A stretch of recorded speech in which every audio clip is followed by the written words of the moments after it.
Bonjour à tous et bienvenue pour un nouveau top retour spécial Tipeee où on va revenir sur un film HS, Disney film HS. Je pensais pas y retourner celui-là, mais ce sont ça les surprises, les aléas entre guillemets de la demande sur Tipeee. Tout peut arriver.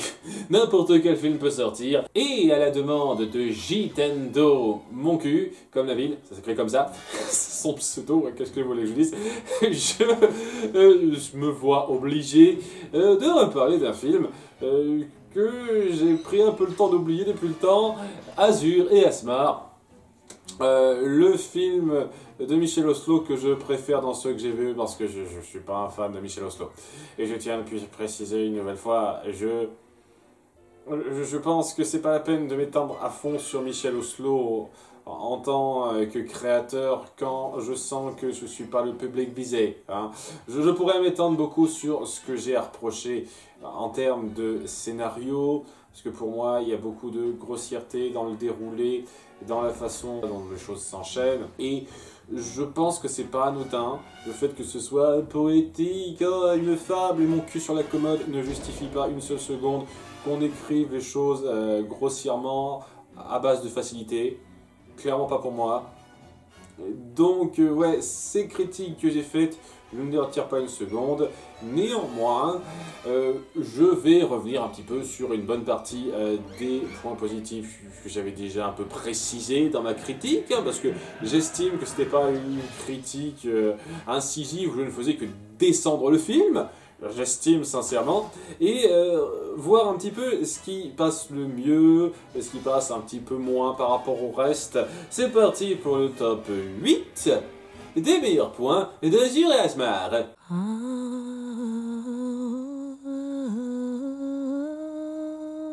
Numéro 8, les décors et quelques extras. Je le redis, l'animation 3D, quand on n'est pas expérimenté, quand on n'a pas des grands moyens, ça rend pas génial, et ce film ne déroge pas à la règle, hein. L'animation en elle-même, les personnages, les modèles et leurs déplacements cassent pas la baraque. Néanmoins, ce qui aide beaucoup à appuyer l'univers visuel du film, c'est tout le travail autour des décors pour appuyer un peu cette culture arabe dans laquelle se trouve notre héros Azur durant une bonne partie de l'histoire. La richesse de la place du marché, les temples, le château de la princesse qui est assez grandiose et bien fourni.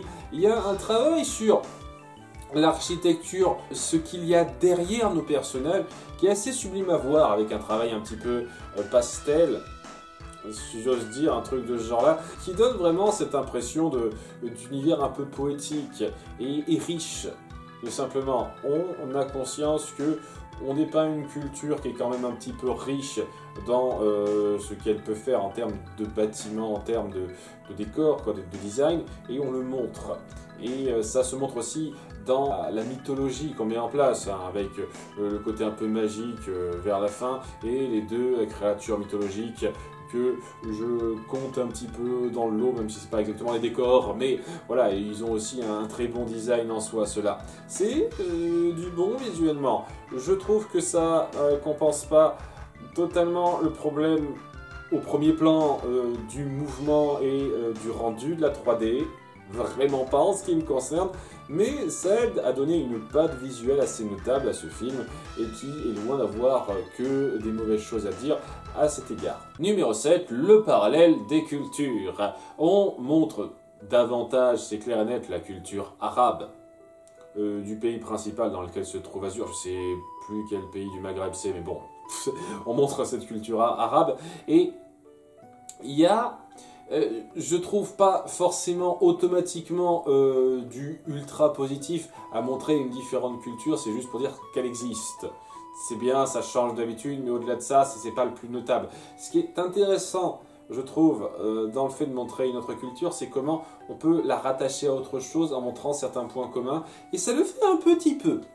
Et c'est le truc que je tiens à pointer, ça aurait pu le faire plus en ce qui me concerne, on aurait pu en faire un petit peu plus sur les parallèles qu'on fait, mais je trouve que c'est assez cool de montrer que Il y a des soucis de superstition dans les pays européens, tout comme dans les pays arabes, mais ce sont des superstitions différentes. Le passage, ils ne sont pas comme nous, ils font les choses différemment, a un tout petit peu son parallèle dans l'idée que on sera toujours bizarre, étrange pour celui qui n'est pas de notre culture. C'est assez intéressant à voir, et même si je trouve que c'est une façon facile d'arranger les choses à la fin, montrer qu'il existe une fée dédiée à chaque recoin, entre guillemets, puis bon, il y a plusieurs recoins, mais dans les deux endroits, il y a une fée un petit peu dédiée, montrer qu'ils ont leur mythologie et qu'elles se chevauchent, qu'elles vont ensemble. C'est cool de montrer que les cultures ont leurs points communs, peuvent avoir des parallèles et peuvent s'entendre et se retrouver. J'aurais pas été contre qu'on en fasse plus parce que c'est vraiment quelques moments un petit peu ponctuels et une bonne partie du temps on va plutôt partir sur de la comparaison et pas du parallèle. Et j'ai déjà dit mon mot là-dessus, mais ces passages-là sont moins tralodins et ont une valeur. Numéro 6, le jeu sur la barrière de la langue. Bon, je vais pas mal jouer sur la configuration, on est au Maghreb. C'est un petit peu un point d'orgue de Michel Oslo, c'est son truc, donc évidemment que c'est un détail sur lequel il a un peu peaufiné son histoire, et donc il y a pas mal d'écriture intéressante qui est faite autour de ça.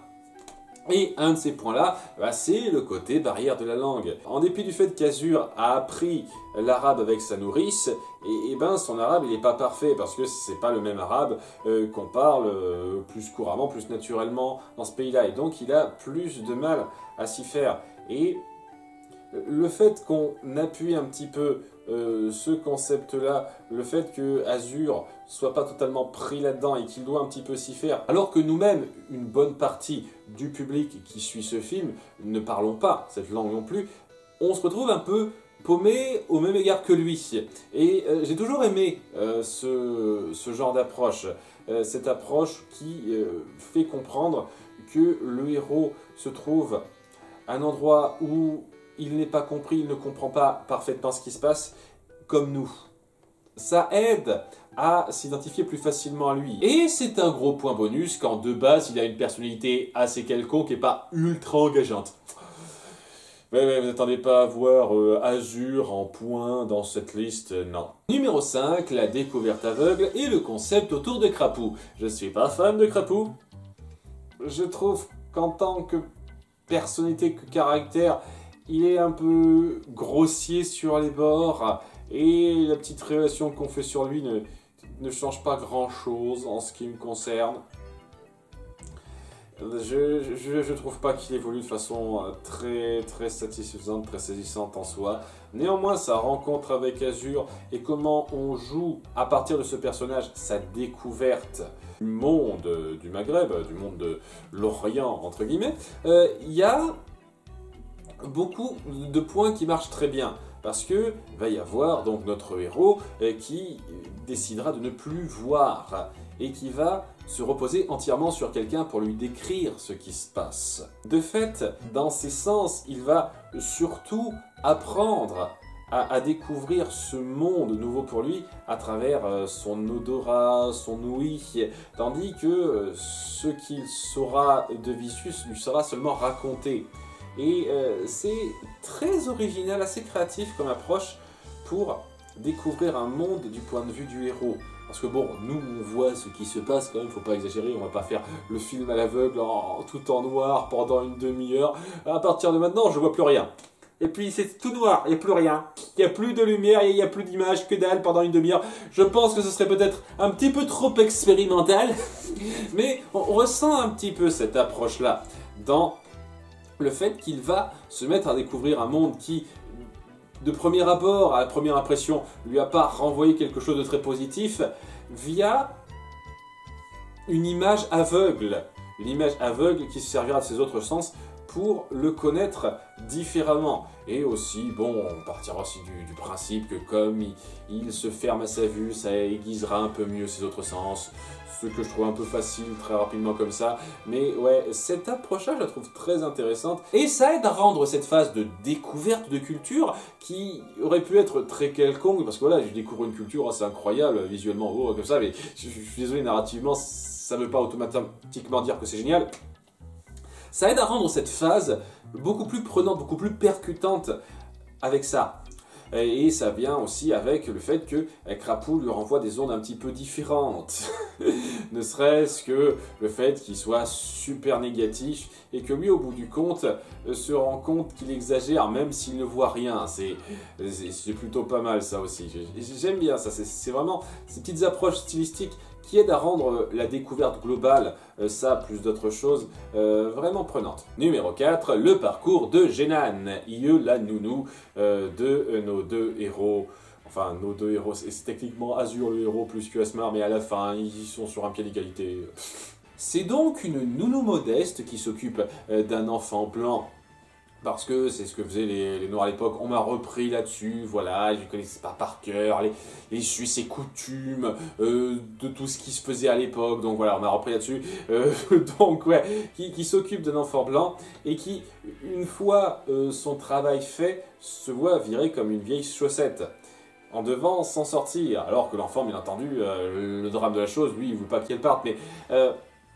on ne développera pas ça plus, il y aura une ellipse rapidement, c'est un peu chiant, ce qui fait que cette phase-là que j'aurais bien aimé voir développer, elle n'est pas du tout développée. Le fait est que, même si on ne développe pas cette ellipse-là, on voit quand même, à travers les retrouvailles du personnage, ce qu'elle a accompli. Le fait qu'avoir passé ce temps en France lui a donné les outils pour pouvoir faire son beurre et devenir cette grande commerçante dans un monde où les femmes ne trouvent pas souvent ce genre de grande place.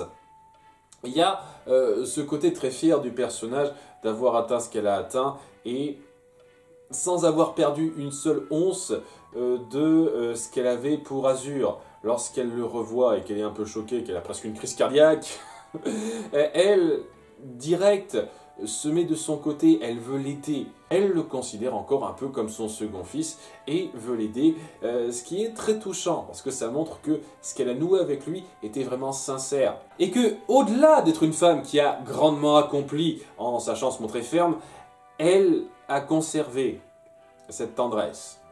Et c'est très joli. Numéro 3, la princesse Shansu.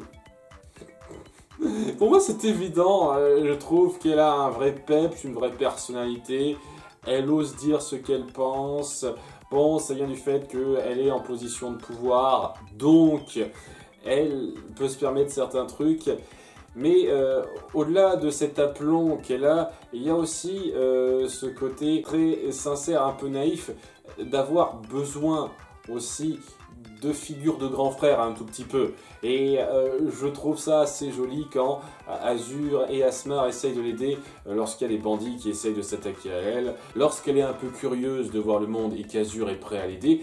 Tous ces moments-là montrent déjà une sincérité, ce côté un peu direct du personnage qui a su toucher assez vite nos deux personnages, plus que le côté « ah, c'est quelqu'un de puissant, donc il faut lui obéir », c'est plutôt ce côté « elle est franche ».